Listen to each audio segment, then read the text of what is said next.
सवाल तो उठ ही रहे फिर तो फिर कि आखिर वो आंदोलन इतना उग्र कैसे हो गया। सतनामी समाज के लोग इकट्ठा थे, आप लोग का संगठन इकट्ठा था, शांतिपूर्ण तरीके से सब कुछ चल रहा था, फिर उसमें हिंसा में आग कौन लगाया क्योंकि हम लोग तो शांति प्रिय लोग हैं, हम संत शिरोमणि गुरु घासीदास को मानने वाले लोग हैं, है ना। हम लोग क्या उग्र आंदोलन करेंगे सर, हम लोग केवल संवैधानिक रूप से हम आंदोलन करने गए थे, हम लोग अपनी मांग रखने गए थे। अब ये उग्र आंदोलन का रूप ले लेगा ये हमें भी नहीं पता था। आप वो देख सकते हैं कि क्या हो रहा है, हमारे लोगों को ज़बरदस्ती जेल में डाला जा रहा है। कलेक्ट्रेट बिल्डिंग में आग भी तो बिल्कुल नहीं भैया, कई जगह नहीं, कलेक्ट्रेट बिल्डिंग में तो आग भी कौन लगाया? हम लोग संविधान के हिसाब से कार्य करते हैं। तो फिर एक सवाल बनता है कि आग कौन लगाया, मैं आंदोलन इतना उग्र कैसे हुआ, कलेक्ट्रेट बिल्डिंग में आग कौन लगाया? फिर एक बड़ा सवाल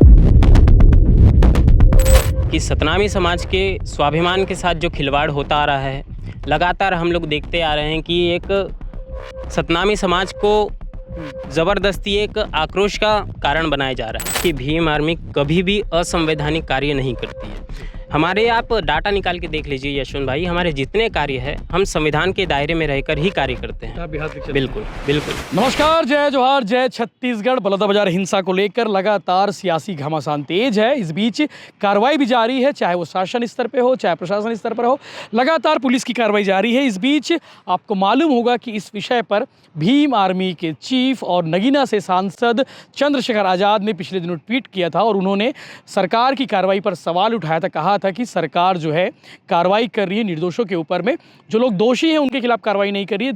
ज़बरदस्ती में उन लोगों को फंसाया जा रहा है, उन लोगों को डराया जा रहा है, धमकाया जा रहा है जो लोग इस केस में संबंध ही नहीं रखते। इसके अलावा उन्होंने कहा था कि वो छत्तीसगढ़ आ रहे हैं सरकार के खिलाफ प्रदर्शन करने के लिए और जो लोग पीड़ित लोग हैं उनके साथ में खड़े होने के लिए। हमारे साथ पीछे देख पा रहे हैं भीम आर्मी सेना के पदाधिकारी हैं जो भिलाई दुर्ग में एक्टिव हैं और लगातार यहाँ पे रहकर वो काम करते हैं। इस विषय पर उनसे बातचीत करेंगे कि उनकी यहाँ को लेकर क्या तैयारी है, बलौदाबाजार कहाँ जा रहे हैं, क्या कार्यक्रम होगा, जो जानकारी उनके पास है वो बात करेंगे। भाई साहब नमस्कार।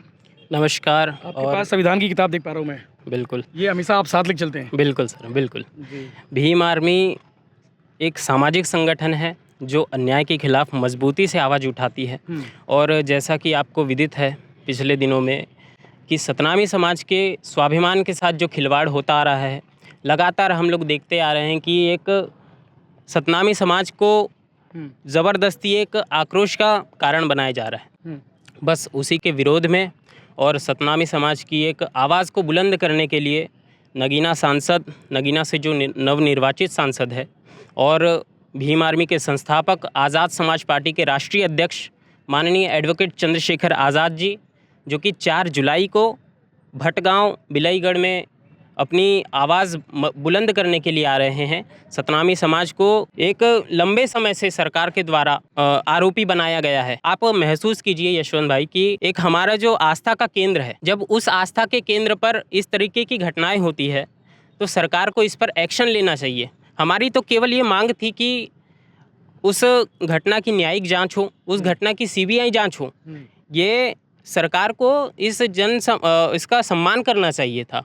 लेकिन आज आप वो देख सकते हैं कि क्या हो रहा है, हमारे लोगों को ज़बरदस्ती जेल में डाला जा रहा है। कलेक्ट्रेट बिल्डिंग में आग भी तो बिल्कुल नहीं भैया, कई जगह नहीं, कलेक्ट्रेट बिल्डिंग में तो आग भी कौन लगाया फिर? नहीं, कलेक्टर बिल्डिंग में हमारे साथी लोग गए थे जरूर, लेकिन हम लोग सीबीआई जांच करेंगे करके हमारे जो जाज भाई हैं सतनामी समाज के लोग और अन्य कास्ट के लोग वो आग लगाए हैं। उसमें गैर आन का शामिल भी थे।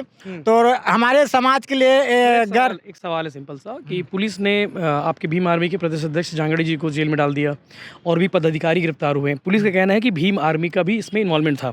आप ये जवाब दीजिए इसका। तो आप लोग का इन्वॉल्वमेंट इस तरह से उग्र होकर, सवाल थोड़ा सा मैं इसका एक स्पष्ट रूप से जवाब देना चाहता हूं कि भीम आर्मी कभी भी असंवैधानिक कार्य नहीं करती है। हमारे आप डाटा निकाल के देख लीजिए यशवंत भाई, हमारे जितने कार्य हैं हम संविधान के दायरे में रहकर ही कार्य करते हैं। बिल्कुल बिल्कुल। तो यही कहना है कि जब तक ये स्पष्ट नहीं होता, मैं स्पष्ट रूप से कह सकता हूं कि भीम आर्मी का एक भी कार्यकर्ता जो है उग्रवादी नहीं है, आंदोलनकारी है। हम लोग संविधान के हिसाब से कार्य करते हैं। तो फिर एक सवाल बनता है कि आग कौन लगाया, आंदोलन इतना उग्र कैसे हुआ, कलेक्ट्रेट बिल्डिंग में आग कौन लगाया? फिर एक बड़ा सवाल है। मैं ये समझता हूँ कि वहाँ भीम आर्मी के अलावा तमाम संगठनों के लोग उपस्थित थे। ठीक है, तो ये किस व्यक्ति ने किस उद्देश्य से किस नीयत से किया, ये जांच का विषय है। पुलिस जांच करे। बिल्कुल, अभी तो इसकी न्यायिक जांच होने वाली है। इसकी जांच अभी पूर्ण रूप से नहीं हुई है।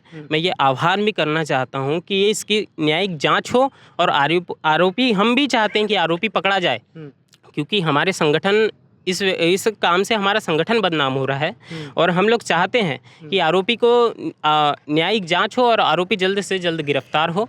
हम लोग इसकी जांच की मांग करते हैं। एक जगह नहीं सर, ये 3 जगह का घटना है हमारे साथ। मेरा नाम रवि कुमार खांडे, मैं कृष्णा नगर भिलाई से हूँ। एक जगह की बात नहीं है, यहाँ के बलौदा बाजार की बात नहीं है। हमारे 3 जगह हम लोग भी तो गैर समाज के भगवान को मानते हैं, जैसे भोले को मानते हैं, दुर्गा माता, हर भगवान को मानते हैं। सभी मानते हैं। हमारे मन में ऐसा नहीं है, लेकिन क्यों हमारे ही समाज में सतनाम समाज को यानी कि गैर समाज लोग नहीं मानते और 3 जगह जो बाबा जी का हमारा जैत खाम है उसको काटा जाता है। तो हमारे समाज आरोपी पकड़ा गए थे। आरोपी नहीं, वो जैसे जांच पड़ताल हुआ तो उसके बाद आरोपी दूसरा को लाया गया है हमारे समाज का। जैसे पुलिस वाले लोग बोल लेते हैं आरोपी तो दूसरा लाओ, ऐसा करके। तो हमको आपको कौन बताया सब चीजें? नहीं, हम लोग न्यूज में देखे थे, न्यूज में सब पढ़े हैं बलौदा बाजार का हिंसा में कि कलेक्टर ऑफिस में आग लगा दिए गए हैं और हमारे समाज के लोग अहिंसा करने के लिए गए थे वहाँ। मुद्दे की बात यह है। तो 3 जगह की जैत खाम काटा जा रहा है, तो आरोपी को सख्त कड़ी से कड़ी सजा मिलना चाहिए और यही हमारा जी। तो विषय पे एक सवाल तो उठ ही रहा है फिर कि आखिर आंदोलन इतना उग्र कैसे हो गया? सतनामी समाज के लोग इकट्ठा थे, आप लोग का संगठन इकट्ठा था, शांतिपूर्ण तरीके से सब कुछ चल रहा था, फिर उसमें हिंसा में आग कौन लगाया? सर, ये जांच का कौन लगाया? ये अभी न्यायिक जांच का विषय है। इस पर जब तक जांच नहीं हो सकती हम भी कुछ नहीं कह सकते, क्योंकि हम लोग तो शांति प्रिय लोग हैं। हम संत शिरोमणि गुरु घासीदास को मानने वाले लोग हैं, है ना। हम लोग क्या उग्र आंदोलन करेंगे सर? हम लोग केवल संवैधानिक रूप से हम आंदोलन करने गए थे, हम लोग अपनी मांग रखने गए थे। अब ये उग्र आंदोलन का रूप ले लेगा ये हमें भी नहीं पता था, है ना। इस पर जब चंद्रशेखर आज़ाद जी ने अपना ट्वीट किया कि आपने देखा भी होगा कि पुलिस प्रशासन द्वारा कैसे हमारे लोगों को ज़बरदस्ती मारा जा रहा है, डंडे से कैसे कितने बेरहमी से मारा जा रहा है, आपने देखा होगा। इसी पर चंद्रशेखर आज़ाद जी का ट्वीट वाला वीडियो भी दिखा रही है, जिस वीडियो में लोग पेट्रोल बम फेंक रहे हैं, आग लगा रहे हैं, तोड़-फोड़ कर रहे हैं, वो भी एक पार्ट है। बिल्कुल, वो भी एक पार्ट है। लेकिन आपने देखा होगा कि जब चंद्रशेखर आज़ाद जी ने ट्वीट किया कि मैं पीड़ित परिवारों से मिलने आऊँगा, और उनका ट्वीट आप पढ़ेंगे ना पूरा तो आपको समझ में आएगा। वीडियो बनाया सेपरेट। जी बिल्कुल, जी बिल्कुल। तो यही है एक जांच का विषय। जांच बहुत ज़रूरी है। इससे क्या है, दूसरे संगठन बदनाम होते, किस व्यक्ति ने किस नीयत से किया ये हमें भी नहीं पता है, लेकिन हम मांग करते हैं स्पष्ट जांच हो और जो दंगा फसाद करने वाला जो मास्टरमाइंड है वो पकड़ा जाए। बिल्कुल सर, हमारी तैयारी क्या है? आप लोग कितने लोग जा रहे हैं दुर्ग भिलाई से? कम से कम 200 से 250 लोगों के जाने की आशंका है।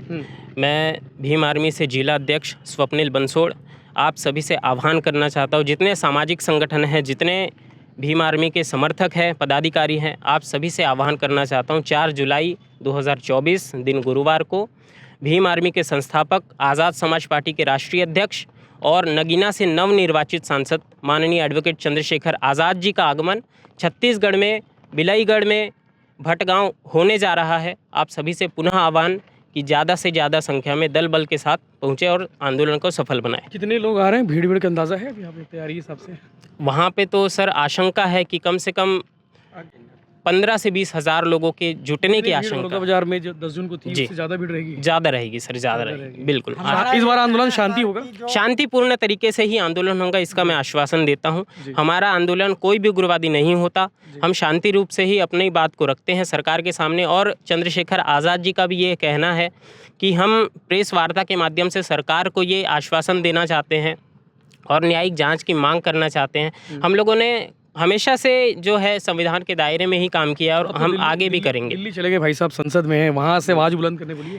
पहले जो एक आवाज़ जो सड़कों पर बुलंदी से हमारी आवाज़ उठाती थी, आप महसूस कीजिए यशवंत भाई की वो आवाज़, वो एक मजबूत आवाज़ जो अब संसद पर हमारी मजलूमों की आवाज़ उठाती है। हम बहुत गर्व महसूस करते हैं कि हमारा एक व्यक्ति जो अम्बेडकरवादी है वो नगीना से सांसद बनकर लोकसभा में गया। ये बहुत गर्व का विषय है। ठीक है। शुक्रिया स्वप्निल भाई। और भीम आर्मी के पदाधिकारी थे जिन्हें आपने सुना। और 4 जुलाई को बिलाईगढ़ इलाके में भटगांव है, उस जगह पर जो है चंद्रशेखर आज़ाद जो भीम आर्मी के संस्थापक हैं और नगीना उत्तर प्रदेश से सांसद हैं, वो आ रहे हैं। उसकी तैयारी को लेकर उन्होंने बात की। इसके अलावा एक सवाल था कि आपको मालूम होगा कि पुलिस प्रशासन ने जिन लोगों को पकड़ा है उसमें से 2-3 जो है भीम आर्मी के पदाधिकारी थे जिन्हें गिरफ्तार किया गया है, जिनका नाम सामने आया था कि दंगा फसाद करने वालों में इनका बड़ा योगदान है, इनका बड़ा हाथ है, तो उन्हें पुलिस ने गिरफ्तार किया। इस पर हमने जब सवाल किया कि भीम आर्मी का इन्वॉल्वमेंट क्या है, इस पर उनका कहना है कि भीम आर्मी सदैव जो है शांति प्रिय आंदोलन करता आ रहा है। उस दिन के हिंसा में किसका हाथ था किसका नहीं था, ये पुलिस की जांच का विषय है, न्यायिक जांच इस पर मामला जारी है। अब देखने वाली बात यह है कि 4 जुलाई का आंदोलन किस रूप लेता है, आज 4 जुलाई का आंदोलन कैसा होता है, ये हम कोशिश करेंगे कि वहाँ जाकर आपको वहाँ की ग्राउंड रिपोर्ट भी दिखाएं। जय हिंद, जय जवाहर, जय छत्तीसगढ़।